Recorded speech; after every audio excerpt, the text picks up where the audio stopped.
परहित चिंतन, दुसऱ्याचे हित कसे साधावे हे आज आपण पाहणार आहोत.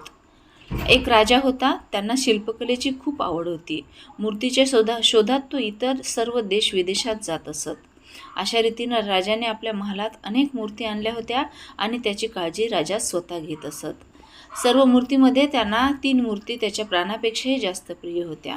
सगळ्यांना माहीत होतं की मूर्ती राजांना खूप आवडतात. एके दिवशी एक सेवक मूर्तीची साफसफाई करत असताना चुकून त्याच्या हातून एका मूर्तीचा हात तुटला.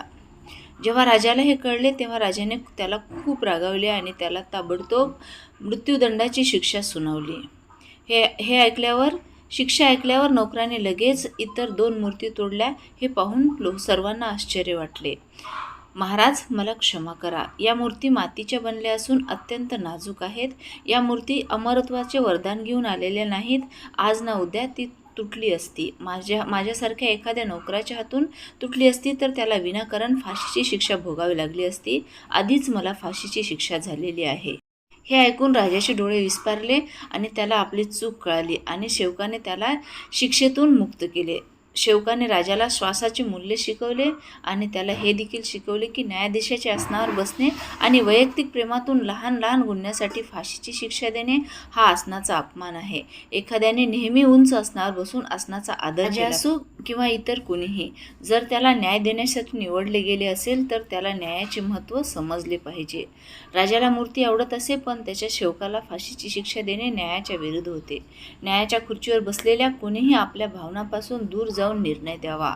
मरणाच्या इतक्या जवळ असूनही इतरांचा विचार करणारा हा सेवक माझ्यापेक्षा कितीतरी पटीने चांगला आहे हे राजाला समजले.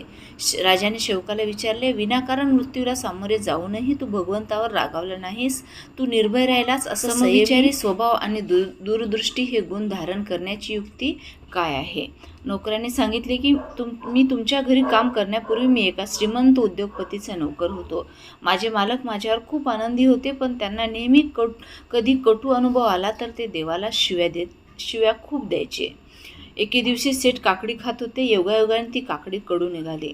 शेठने ती काकडी मला दिली. मी ती चवदार असल्यासारखे खूप चवीने खाल्ली. शेठने विचारले, काकडी खूप कडू होती, तू कशी खाल्लीस? म्हणून मी म्हणालो, शेठजी, तुम्ही माझे मालक आहात. दररोज स्वादिष्ट अन्न देता. एके दिवशी काही कडू दिले तरी स्वीकारण्यास काय हरकत आहे? राजाजी, त्याचप्रमाणे जर देवाने एवढी सुख संपत्ती दिली असेल आणि कधीकधी कडवे अनुभव दिले असतील तर त्याच्या सद्बुद्धीवर शंका घेणे योग्य नाही. जन्म, जीवन आणि मृत्यू ही सर्व काही राजाची देणगी आहे. बोध. खरं तर जर आपण समजू शकलो तर जीवनात जे काही घडते ते सर्व ईश्वराच्या दयेमुळे घडते. देव जे काही करतो ते चांगल्यासाठीच करतो. जर आपण सुख आणि दुःख हे देवाचे प्रसाद मानून त्याच्या संयमाने स्वीकार केला पाहिजे आणि व परहिताचा विचार केला पाहिजे.